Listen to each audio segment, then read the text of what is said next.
गाबोन 13 मार्चनिफ्राय 16 मार्चहालागै क'क्राझार जिल्लानि दतमानि बड'फा फोथाराव खुंफुं जानो गोनां दुलाराय बर' फरायसा आफादनि 52थि बोसोरसालिया जथुम्माया खुंजानो थांगासिनो दङ आरो बेनिनो साखाफाराया बे बड'फा फोथाराव फ्राय 80 जौखोन्दो हाबाफारिया मावफुंजाबाय। गाबोन अखानायब्लानो एबा 13 मार्चनि फुंबिलिनिफ्रायनो बेयाव हाबाफारिया जागायगोन आरो बे समावहाय गोबां साखाफारा गोनां जानाय हाबाफारिनि पेन्डेल आरो बायदि सायनासालिफोरखौ लुफुंनायजों लोगोसे बेयाव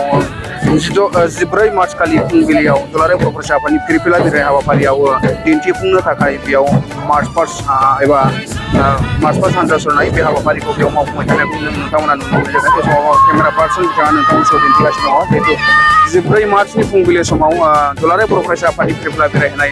उरायहोनाय समावहाय फिरफिला उरायहोनायखौ हाबाफारिखौ समायफ्लेहोनो आरो बरायनो थाखाय बे मार्च पास्ट दिन्थिफुंनाय हाबाफारि बे हाबाफारिनि साखाफाराथिया बेयाव बड'फा फोथाराव दिनै सानसे सिगां हाबाफारिनि जानो सिगां सानसे सिगांनिफ्रायनो बेयाव मावफुंबाय थानायखौ नुनो मोननाय जादों। बेजों लोगोसेनो बेयाव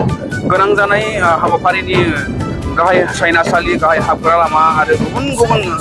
थान्दै बादा बायदि बादाफ्रा मावफुंबाय थानायजों लोगोसे बेयाव आरो बे समाव जोंजों लोगोसे दङ दुलाराय बर' फरायसा आफादनि गाहाय नेहाथारि फनेन्द्र बसुमतारी बिथांनिफ्रायबो जोङो बे हाबाफारिनि आबुं जिहेतु साखाफारानि सायाव जों माखासे बाथ्राफोरखौ मिथिनानै लाबोगोन। जिहेतु गाबोननिफ्रायनो खुंजानो थांगासिनो दङ 52थि बोसोरसालियाव साखाफाराथिया माबायदि जादों? दुलाराय बर' फरायसा आफादनि 52थि बोसोरसालिया जथुम्मा जे जथुम्माखौ क'क्राझार जिल्लानि दतमा जे थावनिया बड'फा उपेन्द्र ब्रह्मनि जोनोम थावनि बे बड'फा फोथाराव जोङो बे जथुम्माखौ खुंनो थांगासिनो दङ। गाबोन 13 मार्चनिफ्राय 16 मार्चसिम आरो नोंथांमोननो मिथिहोनो मोननानै गोजोननाय मोनदों जे बे जथुम्माखौ बड'फा उपेन्द्र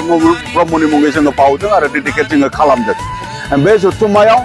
बेनि थाखायनो आङो गासैबो रायजो राजा नोंथांमोनखौ लैहोर बाहागो लाफैनो थाखाय आं गुरै खावलायबाय। दा बे जथुम्माया गाबोननि दिनाव जे जोंनि डेलिगेट सिटिं बियो जागायगोन गाबोननिफ्राय जे डेलिगेट महरै बेवहाय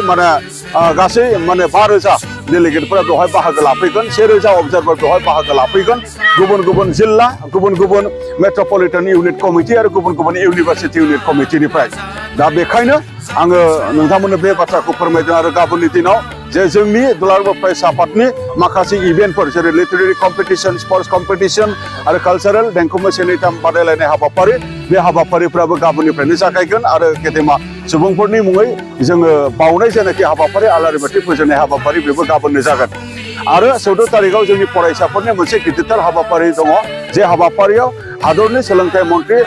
धर्मेन्द्र प्रधान मानव गेदेर बिथाङा बाहागो लागोन आरो जोंनि आसामनि सोलोंथाइ मन्त्रि डक्टर रनेश पेगु मानगोनां बिथाङा बाहागो लागोन आरो जोंनि बिटिआरनि CEM मुसु प्रमद बर' मानगोनां बिथांमोना बाहागो लागोन आरो जे हाबाफारियाव जोंनि 40तानिबो बारा कलेजनि प्रिन्सिपाल मानव गेदेर बिथांमोना एकाडेमिशियान मानगोनां बिथांमोना बाहागो लागोन। जे हाबाफारियाव फरायसाफोराबो गासै 15,000सो बेबायदि फैगोन गाबोन 14 तारिखआव आरो जोंनि थाखानाय डेलिगेट्स जाय बिथांमोना दिनै बेवहायबो बे सोलोंथाइनि हाबाफारियाव बाहागो लागोन गासै 20,000सो बेबायदि बाहागो लानायनि गेजेरजों 14 तारिखनि हाबाफारियाबो जागायगोन आरो बे दिनखालि बड'लेण्ड साइन्स फेस्टनि मोनसे एक्जिबिसनबो जागोन। जे एक्जिबिसनाव गुबुन गुबुन साइन्स डिपार्टमेन्ट बा साइन्स कलेजनिफ्राय बेवहाय डेमनस्ट्रेसन माखासे बड'लेण्ड स्पेस एक्जिबिसननि गेजेरजों माखासे साइन्सनि एक्जिबिसनफ्राबो बेवहाय जागोन। आं बेखिनि बाथ्राखौ नोंथांमोननो फोरमायदों आरो 16 तारिखआव जे जोंनि गेवलां मेल बे गेवलां मेलनि जेनाखि जोंनि लाहार फाहार बे लाहार फाहाराबो दिनै जाबाय थादों जे गेवलां मेलाव अमित शाह हादरनि नखर मन्त्रि मानव गेदेर बिथाङा बाहागो लागोन गाहाय आलासि महरै आरो जोंनि आसामनिनो गिबि मन्त्रि डक्टर हेमन्त बिश्व शर्मा मानव गेदेर बिथाङाबो बेखेवगिरि आलासि महरै बाहागो लागोन आरो जे जोंनि बिटिआरनि CEM मुसु प्रमद बर' मानव गेदेर बिथाङा बाहागो लागोन आरो गोबां बेबायदि दैदेनगिरिफ्रा बाहागो लानायनि गेजेरजों गेवलां मेला जागोन आरो बे गेवलां मेलाव गासै 2 लाखसो रायजो राजाफ्रा बेवहाय गेदारिं जागोन। बेनि थाखाय जोंनि जिल्ला कमिटिफोरा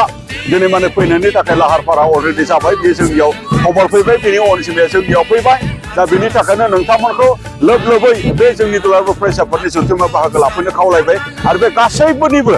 जेनाखि मोनसे प्रस्तुति बा प्रिपेरेसन बा बेनि लाहार फाहारनि हाबाफारि दिनै 95 जौखोन्दोसो बेबायदि हाबाफारिया दिनै अलमस्ट दान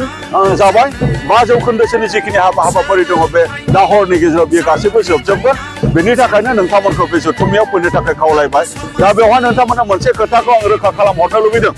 हम मिनिस्टार मानव गेदेर बिथाङा जिहेतु फैगोन बिथां फैनाय लोगो लोगो बेवहाय माखासे प्रट'कल बेवहाय माखासे सिकिउरिटि बेवहाय माखासे नियम आरो खान्थि थायो बेखौ लानानै नोंथांमोना माने गोब्राब मोननो नाङा खालिबोल' मोनसे बाथ्राखौ आं नोंथांमोननो गोसोआव माने खोख्लैनो लुबैदों जे नोंथांमोना जेराव जेनाखि मेल जागोन जेराव जेनाखि गेवलां मेल जागोन बेवहाय हाबनो थाखाय मोनसे 100थासो दुवार बा मोनसे 100थासो बेबायदि गेट बानायगोन जेराव एसे बेवहाय चेकिं जायो जे चेकिंआ माने जोंनि थाखाय जेबो जेंना नङा बेखौ नोंथांमोनहा मानिनांगोन बे बाथ्राखौ जोंनो सिकिउरिटि डिपार्टमेन्टआ फोरमायदों दा बेखौ लानानै नोंथांमोना गोनो गोथो जानो गोनां गैया नोंथांमोना लैहोर फैनांगौ खालिबोल' मोनसे खोथाखौ नोंथांमोना गोसोआव लानांगौ जे बेवहाय बेग लानो मोननाय नङा सिङाव बेग लानो मोननाय नङा दै बथल लानो मोननाय नङा नाथाय दै बथलखौ लोंनो थाखाय माने लांनो मोनाब्लाबो सिङाव प्लास्टिकनि जेनाखि दैनि पेकेट जों बेखौ राननानै होनायनि बेबस्था बेखिनिखौ जोङो खालामदों दा बेखायनो खुनु रायजो राजाफ्रा जेंना गैया हुसियायै बे गेवलां मेलाव बाहागो लानायनि बेबस्थाया अलरेडि थाग थियारि जाबाय ओंखायनो नोंथांमोना लैहोर बाहागो लाफैनांगौ आं बेखिनि बाथ्राजोंहाय नोंथांमोनखौ गुरै खावलायबाय गोजोन्थों गुबुन बोसोराव मोनै बायदियै देग्लाय गुबुन बोसोरनि सिगांनिफ्राय देग्लाय माबायदि गुबुनै मोनसे असाधारन एबा मुंख'जाथावसिन हाबाफारि लानाय जादों बेनो गुबुन बोसोरनिख्रुइ माने मोनफ्रोमबो माने बोसोर बा गुबुन बोसोरनि जिखिनि जथुम्मा मोनफ्रोमबो बोसोरनि जथुम्माया जोंनिया मोनसे ओंथि गोनां आरो मोनसे आयदा आरो बिथिंखौ लानानै मोनसे माने सिगनिफिकेन्ट बेखौ जोङो दोनबोबाय थादों बिदि होननानै गुबुन बोसोरनि जथुम्माया जेबो सिगनिफिकेन्ट बा जेबो माने गुरुत्व गैयै बा जेबो मोनसे जारिमिनारि गोसोआव लाथावना बेबायदि गैयै बेबायदि नङा नाथाय देग्लायनि जिखिनि जथुम्मा देग्लायनि जेनाखि जथुम्मानि बाथ्राखौ नोंथांमोननो बेखौनो फोरमायदों जे बे जथुम्माया बड'फा उपेन्द्रनाथ ब्रह्मनो बावनाय बियो मोनसे जथुम्मा डेडिकेट खालामनाय बियो मोनसे जथुम्मा 1 नम्बर 2 नम्बर बे जथुम्मानि गेजेरजों बड'लेण्ड साइन्स स्पेसनि गोदानै जे हाबाफारिखौ रावबो खालामफेराखै बेखौ जोङो दिनै दुलाराय बर' फरायसा आफादा बे थावनियाव जोङो खालामदों आरो बे थावनियाव दुलाराय बर' फरायसा आफादनि जेनाखि गेवलां मेल बे गेवलां मेलाव जोङो अमित शाह नखर मन्त्रि मानव गेदेर बिथांखौ जोङो हांख्रायदों आरो बिथाङा फैगोन आरो बे जथुम्मानि गेजेरजों जे जोंनि एकर्ड इमप्लिमेन्टेसननि बाथ्रा आरो बे जथुम्मानि गेजेरजों जोंनि बड'फा उपेन्द्रनाथ ब्रह्मनि मोनसे डेस्टिनेसनसिम मोनहैनायनि जेनाखि थांखि बिसोर मोनहैनायनि माखासे आलाप आलोचना जे जोंनि डेलिगेट सिटिनि डिसकासन डेलिगेट सिटिनि रेजुलेसन आरो गेवलां मेलनि मेसेज बे बाथ्राफोरखौ जोङो बे जथुम्मानि गेजेरजों जोङो होनो नाजादों दा बेखायनो जोङो बेबायदि मोनसे लाहार फाहारखौहाय दिनै नोंथांमोना नुनो मोनदों आरो बे लाहार फाहारखौनो नोंथांमोननो जोङो दिनै फोरमायनाय जादों गोजोन्थों नोंगौ बे समाव जिहेतु खुंफुं जानो गोनां बड'फानि जोनोम थावनियाव जे खुंजानो गोनां एबसुनि 62थि बोसोरसालिया जथुम्मा बे जथुम्मानि सोमोन्दै बे समाव जोंनो दुलाराय बर' फरायसा आफादनि गाहाय नेहाथारि कनेन्द्र बसुमतारिया सानब्रैनि जिहेतु बे खुंजानो गोनां हाबाफारि बे सानब्रैनि हाबाफारिखौ जोङो फोरमायनायजों लोगोसे बेयाव गेवलां मेलनि हाबाफारिया मोनसे जर'खा जारिमिनारि बेयाव हाबाफारि जागोन लोगोसे बेयाव माखासे मुंख'जाथाव हाबाफारिफोरखौ लानानै बेयाव आलादायै देग्लाय 62थि बोसोरसालि जथुम्मा जारिमिनारि जानो थांगासिनो दं होननानै बेयाव जोंनो एबसुनि गाहाय नेहाथारि कनेन्द्र बसुमतारि बिथाङा फोरमायदों आरो बेयाव 4 मार्चखालि फुंबिलियाव जिहेतु खुंफुं जानो थांनाय बे दुलाराय बर' फरायसा आफादनि बे फिरफिला अरायनाय थावनि बे हाबाफारिखौ जोङो नोंथांमोना नुनो मोनदों बेयाव मोनफ्रोमबो जिल्ला एबसुनि थाखाय बेयाव गंफायै मोनसे फिरफिलानि बेयाव दान्दा बेयाव गायनानै दोननायखौ नुनो मोननाय जादों आरो बे थावनियावनो मोनफ्रोमबो जिल्लानि दाब जिल्लानि दुलाराय बर' फरायसा आफादनि बिबानगिरि दैदेनगिरिफ्रा बेयाव आफादनि फिरफिलाखौ अरायहोनायजों लोगोसे बेयाव हाबाफारिखौ मेहेरगोनां खालामफैगोन आरो बे हाबाफारिनि थाखायनो बेयाव साखाफाराखौ नोंथांमोना नुनो मोननाय जादों बेयाव दुलाराय बर' फरायसा आफादनि दख'रा आफाद एबा दालाइसा आफादनि गोबां मावथि सोद्रोमाफोरा बे थावनियाव फैनानै बेयावहाय साखाफारा खालामनाय हाबाफारि जोङो नुनो मोनबाय थानाय जादों बे समाव दुलाराय बर' फरायसा आफादनि मानगोनां बुंथिगिरि बिथां अबित नार्जारि बिथाङा जोंनो लोगोसे दङ आं बे समाव बिथांनिफ्राय जिहेतु खुंजानो गोनां बे हाबाफारिनि सोमोन्दै माखासे बाथ्रा मिथिनो लादों जिहेतु खुंजानो थांगासिनो दङ गाबोननिफ्रायनो बेयाव माबायदि साखाफारा जागोन दुलाराय बर' फरायसा आफादनि 62थि बोसोरसालिया जथुम्माखौ देग्लाय क'क्राझार जिल्ला दतमानि नैबे बड'फा फोथाराव सानब्रैनि मेहेरगोनां हाबाफारि खुंनो थाखाय लाहार फाहार खालामगासिनो दङ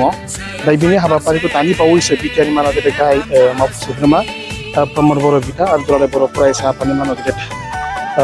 आफादगिरि दिपेन बर' बिथा आरो बिथांजों लोगोसेनो आरोबाव बिटिआरनि बुंथिगिरि मुस्रि कातिराम बर' बिथाङा बे समाव नायफैदों मानो होननानै बुङोब्ला गाबोननिफ्राय दुलाराय बर' फरायसा आफादनि 57 बोसोरसालिया जथुमाया जाफुंगोन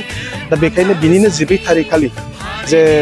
बर' हारिखौ गेरेमसा बर' माहारि दानो थाखाय जि मोनसे गुन गोनां सोलोंथाइनि जि मोनसे सेमिनार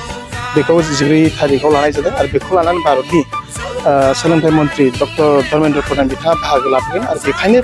बै हाबाफारियाव जों जेबो फारसे जेंनाजों मोगा मोगि जाना बेखौ नोजोर होनो थाखाय दुलाराय बर' फरायसा आफादनि मानबिय आफादगिरि आरो बिटिआरनि मानबिय गाहाय मावफुं सोद्रोमा प्रमद बर' बिथांमोना बे समाव बाहागो लाफैदों आरो बे समाव आङो बड'लेण्ड बुब्लि नोंथांमोननि बे चेनेलनि गेजेरजों बड'लेण्ड रादाब नोंथांमोननि चेनेलनि गेजेरजों साफ्रोमबो रायजो राजा बिथांमोनखौ आं खावलायहरनो नागिरदों जिहेतु बर' हारिनि सिनायथि थामोनथा आरो रैखाथिखौ बिथा खालामनानै दुलाराय बर' फरायसाफ्रा थांनाय गोलाव सम 58 बोसोरसिम खामानि मावबाय दा बेखायनो भारतनि नखर मन्त्रि मानगोनां अमित शाह बिथाङा फैबाय थानाय 6 मार्च खालि जे नैबे 57 बोसोरसालिया जथुमानि जि मोनसे गेवलां मेल बेयाव गाहाय आलासि महरै बाहागो लाफैदों बेखायनो बिटिआरनि गासै 9 जिल्लाजों लोगोसे आसामनि साफ्रोमबो बर' रायजो राजाफोरजों जारिमिनारि नैबे हाबाफारियाव बाहागो लाफैनानै भारतनि नखर मन्त्रि मानगोनां अमित शाह बिथांखौ जे मोनसे गोजोनग्लाय होनांगौ आरो बे जोंनि साफ्रोम बर' हारिनि रायजो राजाफोरनि मोनसे मावनांगौ बिबान अलमस्ट बेसेबांसिम दावगानायखौ हाबाफारिनि साखाफारा दासिमथ' जि मोनसे हाबाफारि बे सोलिबाय थादों दायो 85% जाबाय होननानै बुंनानै लानो हायो आरो गाबोननि गेजेराव बे हाबाफारिया गासिबो लाहार फाहारा मोजाङै जागोन महर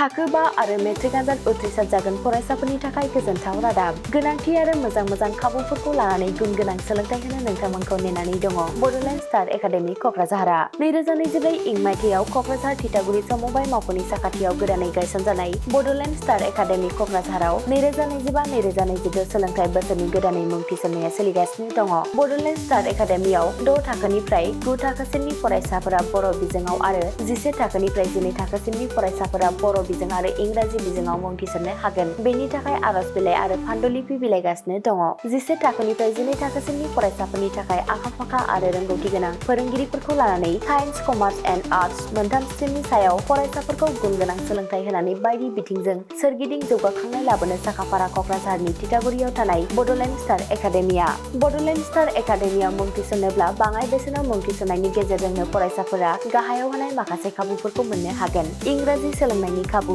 साखोन-सिखोन थाखो खथा बिजाब बाख्रि BPL थाखोनि फरायसा फरायसुलिफोरनि मुं थिसननायाव 20% मासुल रेहाय होनाय बेजों लोगोसेनो नोंथांमोनहा JEE